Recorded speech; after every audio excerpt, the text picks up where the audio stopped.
Welcome to the Deep Dig. Charles Manson remains one of the darkest and most fascinating figures in 20th century American history.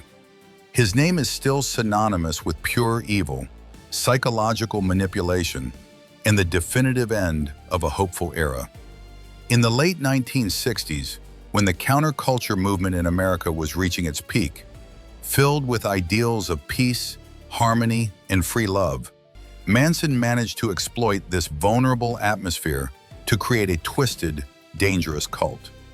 This group, widely known as the Family, transformed under his sinister influence into an instrument of brutal, unfathomable violence. Manson was not a typical serial killer. He did not physically murder anyone during the infamous August 1969 attacks. His true power lay in his absolute psychological control over his impressionable followers, whom he managed to compel to commit unspeakable acts. The world was deeply shocked by how easily an intelligent but deeply disturbed individual could manipulate young people from normal, stable backgrounds and turn them into cold-blooded killers. The trial of Manson and his devotees became a massive media sensation and shattered the illusions of innocence surrounding the hippie generation. Even decades after his incarceration, Manson continued to attract immense attention from media, writers, and the public, cementing his permanent place in popular culture. His dark legacy serves as a stark warning of how dangerous charismatic cults can be and how deeply humanity can fall when consumed by madness and a desire for control over the lives of others. The life story of Charles Manson began in 1934 in Ohio, where he was born to a young 16-year-old unmarried mother. From early childhood, his life was defined by severe neglect, instability, and petty criminality, which fundamentally shaped his deeply disturbed psychological development. He spent most of his youth in various juvenile reformatories and federal penitentiaries for crimes including car theft, check forgery, armed robbery, and pimping. During these extensive prison sentences, he learned to play the guitar and developed a profound interest in various esoteric, alternative philosophies. When he was finally released from prison in March 1967, he went straight to San Francisco, which was the epicenter of the emerging hippie movement. There, utilizing his undeniable personal charisma and manipulative oratorical skills, he easily gathered a group of devoted followers who were mostly young, naive women looking for purpose. Together, they later moved to the desolate Spahn movie ranch in California, where Manson established an isolated community built on heavy drug use and apocalyptic visions. In August 1969, he ordered his fanatical followers to execute a series of brutal murders in Los Angeles, which claimed the life of pregnant actress Sharon Tate. Manson foolishly believed these horrific crimes would spark a global racial war. Following a massive police investigation, he was arrested at the end of the year, and his trial became one of the most publicized in legal history. Manson was sentenced to death, which was later commuted to life imprisonment. He finished his life behind bars in a maximum security prison, where he died in November 2017. Movie Ranch. Family members lived on California's Spahn Ranch, an old Western film set. Blind owner George Spahn provided shelter in exchange for daily property maintenance and sexual favors from female followers. Helter Skelter. Manson named his apocalyptic race war vision Helter Skelter after the famous song by the Beatles. He genuinely believed the lyrics contained secret prophecies about the modern world's violent end. Sharon Tate. The most famous victim of the cult's madness was Sharon Tate, wife of director Roman Polanski. At the time of her death, she was 8 months pregnant with their son. Swastika symbol. During his famous trial, Manson carved an X into his forehead. He later altered this mark into a swastika, which became his most recognizable visual feature until his final death. Sentence commuted. In 1971, Manson was sentenced to death in the gas chamber. However, California's Supreme Court temporarily abolished the death penalty next year, automatically commuting his entire sentence to life imprisonment. Dennis Wilson. Before the murders, Manson befriended Dennis Wilson, drummer of the Beach Boys. Wilson supported Manson financially and introduced him to influential people within the highly competitive American music industry scene. Vincent Bugliosi. The lead prosecutor in the Manson family case was Vincent Bugliosi. He wrote a famous book titled Helter, Skelter, which became the absolute best-selling work in true crime history. Terry Melcher. Manson's primary target was music producer Terry Melcher, who previously refused his songs. Melcher once rented the house where Sharon Tate was later so brutally and tragically murdered by followers. Susan Atkins. Susan Atkins was a loyal follower who directly stabbed Sharon Tate. She famously wrote the word "pig" in the victim's blood on the front door, shocking the entire American nation. Tex Watson. Charles Tex Watson was the main perpetrator of the murders. He led both attacks and famously declared he was the devil, come to do the devil's own bloody criminal business. Linda Kasabian.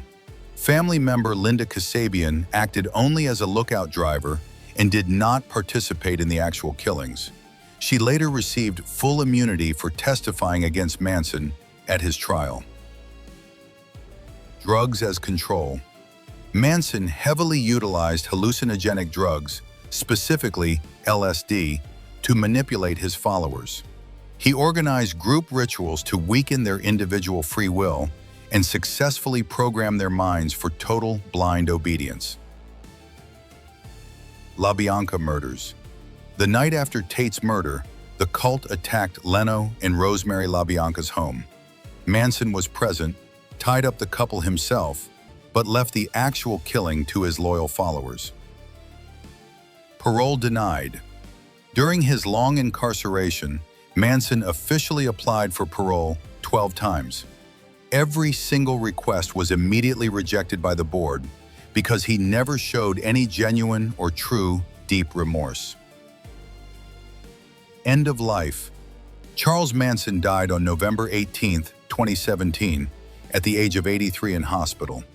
The cause was cardiac arrest combined with an advanced stage of aggressive colon cancer disease. Curious, slightly mysterious, and conspiratorial style. Sold for beer. When Manson was a small child, his alcoholic mother allegedly sold him to a childless waitress for a pitcher of beer. His uncle had to locate him several days later. First marriage. In 1955, Manson married a 17-year-old waitress, Rosalie Jean Willis. They had a son, but the marriage failed because Manson was arrested constantly for stealing many motor vehicles. Son's death. His eldest son, Charles Manson Jr., could not bear the heavy burden and lifelong stigma of his father's name. In 1993, he tragically committed suicide by shooting himself using firearms. Scientology interest. While imprisoned during the early 1960s, Manson intensely studied the core concepts of Scientology. He completed roughly 150 hours of courses, but ultimately rejected the church as being too crazy. Dale Carnegie. At McNeil Island Prison, Manson attended personal development classes based on Dale Carnegie's book. He later masterfully used these persuasion techniques to control his future, fanatical, and devoted family followers. Guitar teacher. Manson's jailhouse guitar teacher was notorious bank robber Alvin Karpis, former leader of the Ma Barker gang. Karpis later stated in his memoirs that young Manson possessed genuine musical talent. Own album. In March 1970, an audio album titled Lie, The Love and Terror Cult was released. The record contained Manson's original songs and aimed to help finance his expensive legal defense. Guns N' Roses. Guns N' Roses recorded a hidden track on their 1993 album. It was a cover version of Manson's song, "Look at Your Game, Girl," which sparked massive public outrage worldwide. Phil Kaufman. In prison, Manson met Phil Kaufman, a future music manager.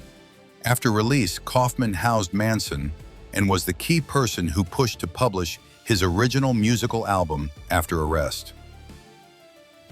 High intelligence quotient.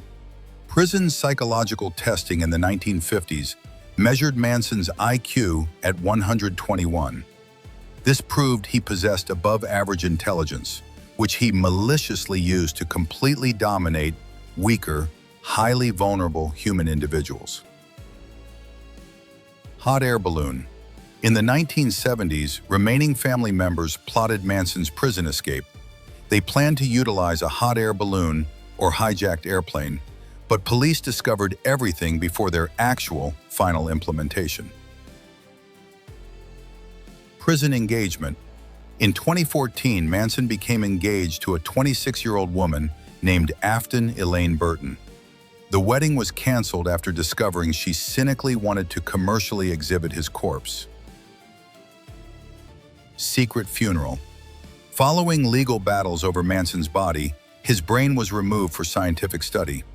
The remaining remains were cremated and ashes secretly scattered to prevent creating a fan pilgrimage burial site. Stolen song. The Beach Boys recorded Manson's song, "Cease to Exist," but changed its title. They credited only Dennis Wilson, which absolutely infuriated Manson and led to a very intense personal conflict. Inmate attack.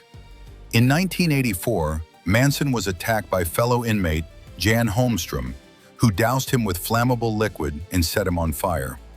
Manson suffered severe second-degree burns across his body. The case of Charles Manson and his twisted family remains one of the most thoroughly studied phenomena in modern criminal psychology. It vividly demonstrates how incredibly dangerous the absolute loss of critical thinking can be when individuals surrender their minds to a charismatic leader. Manson possessed an uncanny ability to detect the psychological vulnerability of young people who were desperately searching for their place in an unstable world, offering them a false sense of belonging and a higher cosmic purpose.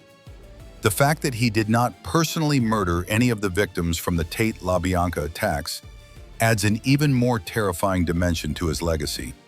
He became the ultimate historical symbol of proxy killing, which forced both the legal system and the general public to fundamentally re-examine the legal and moral responsibility associated with inciting violence. Manson's indelible mark on popular culture remains deep and highly ambivalent. He has inspired countless books, films, dark documentaries, and musical works, triggering ongoing societal debates about the fine line between documenting history and maintaining an unhealthy fascination with pure evil. His dark legacy therefore endures as a permanent warning against extremism, manipulation, and the inherent fragility of the human mind. Society still struggles to understand how a promising era of peace and love could turn so horribly into a nightmare of blood and fanatical terror. Charles Manson may have died an old man behind bars, but the shadow he cast over modern history will never fully disappear. What do you think about today's story? Leave your thoughts down in the comments. And if you enjoy the stories, give us a like and subscribe to our channel, and see you next time.